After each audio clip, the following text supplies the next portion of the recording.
The Galaxy S22 was seen by some as one of the best, if not the best, Android phone you could buy in 2022.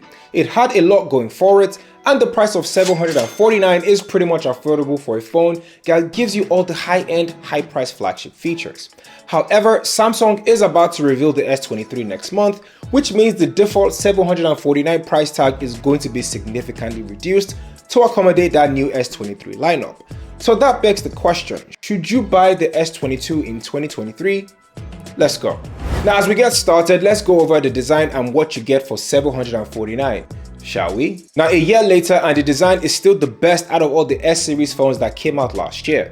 The physical aspect of the S22 is what I love about it the most. It is 6.1 inches tall with Gorilla Glass Victus Plus on the front and on the back, which makes it hard to break or even have any significant scratches. Now I know it's great to take your phone outside without any protection, but I always have a case on mine just to be on the safe side. Now the back of the phone is where the build quality shines the most. It has a smooth matte finish in purple, green and black that complements the aluminum rails all around the phone. Now the camera bump is the same design as the S21 from 2 years ago, and it's sort of like an extension of the aluminum rails. Now if you look at it pretty closely, it's quite similar to the iPhone 14 or the iPhone 14 Pro in terms of its square design. The right side holds the power button and the volume button, and they're pretty much apart so you can easily tell the difference between two of them. At the bottom you have a USB-C port that is standard, and of course it has stereo speakers. Now moving on to the display, the S22 is a 1080p panel with an AMOLED 2X and a very smooth 120Hz refresh rate.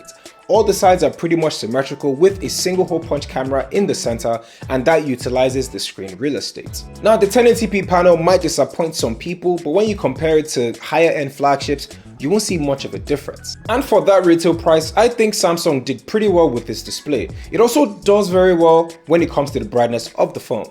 The S22 has a max brightness of 1300 nits, which is a lot brighter than a lot of flagships that are out today. Now I have no issues with this phone when navigating it outside. Now if by any chance you actually find yourself struggling to see outside, which I pretty much doubt, the S22 has a vision booster to help enhance your experience, but the majority of the time you might not need that much brightness. And when it comes to unlocking the phone, there are several ways to unlock your phone, like the face unlock, fingerprint reader, and of course a pin, which is pretty much standard. Now the S22 has an ultrasonic fingerprint reader, which is a lot better and more secure way to unlock your phone. It also works with wet or dirty hands. And I'll just say this, I'm not the biggest fan of face unlock. Similar to issues that I had on the Pixel 7, once it's nighttime, it doesn't really recognize my face. Maybe because I have a darker skin, I'm not really sure, but it becomes absolutely unbearable, so I opt for a fingerprint sensor instead. Battery life on the Galaxy S22 has always been a sore subject for most, and for good reason.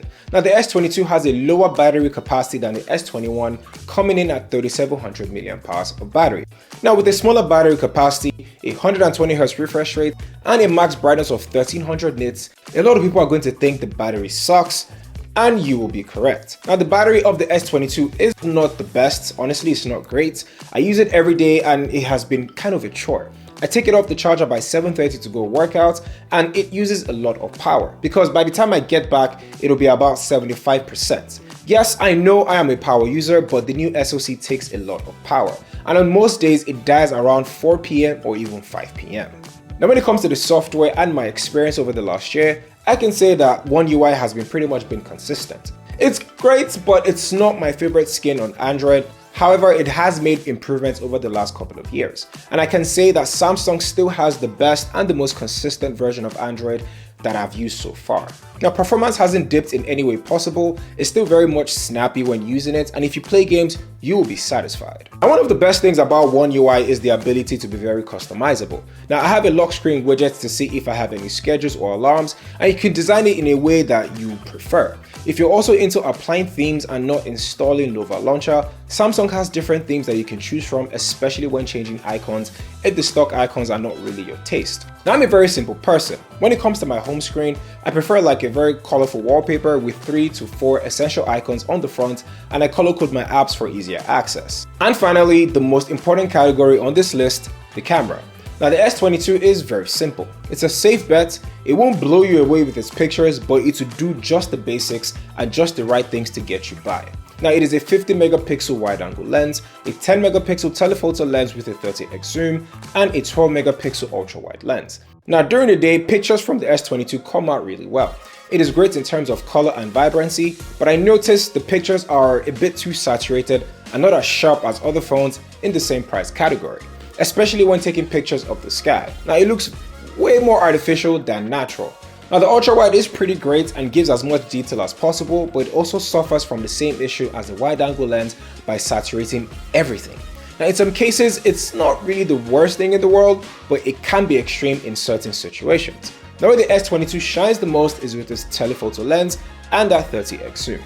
1 year later, and I have used this feature maybe 6 or 7 times and is mostly testing out the phone for reviews or flight schedules in the airport. Now it's a nice to have, but it's not exactly a reason why you should get the phone. Now video on the other hand is the same story.